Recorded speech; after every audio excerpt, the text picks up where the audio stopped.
Hello दोस्तों, इस video और आने वाले कुछ वीडियो में हम पीपीएफ के बारे में बात करेंगे। पीपीएफ का मतलब होता है पब्लिक प्रोविडेंट फंड। ये जो स्कीम है ये सेंट्रल गवर्नमेंट द्वारा एस्टैब्लिश की गई है, इसलिए one of the safe investment है। इसमें कोई रिस्क इन्वॉल्व नहीं है और इसके जो रिटर्न्स होते हैं वो गारंटीड है। ये लॉन्ग टर्म सेविंग स्कीम है। इसका टर्नर 15 ईयर्स के लिए होता है। तो अगर आप बच्चों की शादी ब्याह या उनके एजुकेशन या अपने रिटायरमेंट की प्लानिंग के लिए कोई ऐसी स्कीम देख रहे हैं जो सेफ हो, तो आप पीपीएफ के बारे में सोच सकते हैं। पीपीएफ जो होता है ये आपको इनकम टैक्स में भी बेनिफिट देता है। ये जो है वो एग्जम्प्ट ई कैटेगरी में आता है। मतलब जो आप इसमें इन्वेस्टमेंट करेंगे वो भी होगा टैक्स फ्री, जो इंटरेस्ट अर्न होगा वो भी टैक्स फ्री होगा, और जो मैच्योरिटी पे आपको अमाउंट मिलेगा वो भी टैक्स फ्री होगा। इसके अलावा इसका एक बेनिफिट ये है कि ये जो आपका पीपीएफ का अकाउंट होगा ये किसी डेट के अगेंस्ट में या किसी कर्ज के अगेंस्ट में या लाइबिलिटी के अगेंस्ट में क्लेम नहीं किया जा सकता है। तो अगर आप पे कोई क्लेम आ गया डेट का, तो इस अकाउंट से वो पैसे नहीं लिए जा सकते। तो ये जो भी अमाउंट होगा वो मैच्योरिटी पे आपको मिलेगा, ये आपके जो लीगल हायर्स होगा उनको मिल जाएगा। चलिए जानते हैं इसमें मिलने वाले टैक्स बेनिफिट को। तो अगर आप ओल्ड टैक्स सिस्टम यूज कर रहे हैं तो आप जो डिपॉजिट करेंगे वो अप टू 1,50,000 आपको उसके ऊपर अंडर सेक्शन 80C एग्जम्पशन मिल जाएगा। इसके अलावा जैसे बताया कि इसमें जो इंटरेस्ट अर्न होता है वो टैक्स फ्री होता है, और जो मैच्योरिटी अमाउंट आप क्लेम करेंगे वो भी टैक्स फ्री होगा।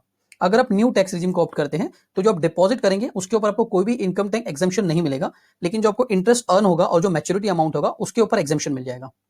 चलिए इसके एलिजिबिलिटी क्राइटेरिया को जानते हैं। इस स्कीम में अकाउंट ओपन करने के लिए आपका भारतीय होना जरूरी है। एक इंडिविजुअल जो है एक ही पीपीएफ अकाउंट ओपन कर सकता है। यहाँ पर ज्वाइंट अकाउंट अलाउड नहीं होते हैं।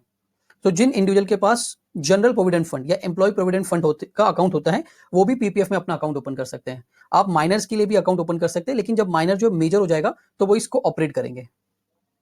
एनआरआई के लिए ये स्कीम अवेलेबल नहीं है, बट अगर किसी ने अकाउंट ओपन किया और उसके बाद वो एनआरआई हो जाते हैं तो उनके पास दो ऑप्शन होगा। या तो वो स्कीम को 15 सालों के लिए जो इसका टर्म है उसके लिए इसको कंटिन्यू करे, या वो इसको प्रीमेच्योरली क्लोज भी कर सकते हैं। पीपीएफ का अकाउंट आप कोई भी नेशनलाइज बैंक में या फिर कुछ प्राइवेट सेक्टर बैंक में या पोस्ट ऑफिस में इसको ओपन कर सकते हैं। ये ऑनलाइन और ऑफलाइन दोनों मोड में ओपन होता है।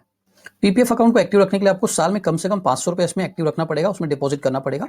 इस स्कीम में आप मैक्सिमम 1,50,000 फाइनेंशियल में डिपॉजिट कर सकते हैं। जो आप डिपॉजिट करेंगे वो मल्टीपल ऑफ 50 होना चाहिए। आप चाहे तो एक लमसम पेमेंट भी कर सकते हैं या इंस्टॉलमेंट में पेमेंट कर सकते हैं, लेकिन आपको याद रखना है कि आप मैक्सिमम 12 ट्रांजेक्शन ही कर सकते हैं एक कैलेंडर ईयर में। तो जो भी आपका टारगेट होगा पर ईयर के लिए आप उसको अकॉर्डिंगली सेट कर लीजिए। जो मिनिमम डिपॉजिट का क्राइटेरिया बताया था 500 रुपए, अगर आप किसी फाइनेंशियल ईयर में उसको नहीं करते हैं तो आपका अकाउंट जो है इनएक्टिव हो जाएगा। आप अकाउंट को रीएक्टिवेट भी कर सकते हैं। आपको उसके लिए 50 रुपया पर ईयर की फीस पे करना होगा। तो मान लीजिए आपने पीपीएफ का अकाउंट ओपन किया, 5 साल तक उसको चलाया, बट उसके बाद आपने 2 साल इसको पेमेंट नहीं किया, तो आपका अकाउंट जो इनएक्टिव हो जाएगा। अब आपको करना क्या होगा, आपको 2 साल के लिए 500 की जो आपकी मिनिमम रिक्वायरमेंट था वो प्लस 50 रुपए ऐड करना पड़ेगा। तो आपको 1100 रुपए का पेमेंट करके आपके अकाउंट को एक्टिवेट कर लेना पड़ेगा। जिस दौरान आपका अकाउंट इनएक्टिव होगा उस टाइम पे उसको इंटरेस्ट अर्न करेगा अकाउंट, जो है जो भी टाइम टू टाइम इंटरेस्ट दिया जाता है वो आपको मिलेगा टिल मैच्योरिटी। अब पीपीएफ जो है वो उसके ऊपर आपका जो पार्शियल विड्रॉल्स होता है वो अलाउड होते हैं और लोन भी दिया जाता है, लेकिन इनएक्टिव अकाउंट्स के ऊपर ना तो पार्शियल विड्रॉल अलाउड होगा और ना ही लोन की फैसिलिटी दी जाएगी। अगर किसी वजह से आपका अकाउंट इनएक्टिव हो जाता है तो आप दूसरा पीपीएफ अकाउंट ओपन नहीं कर सकते जब आपका एग्जिस्टिंग अकाउंट जो है वो मैच्योरिटी उसकी कंप्लीट नहीं होती।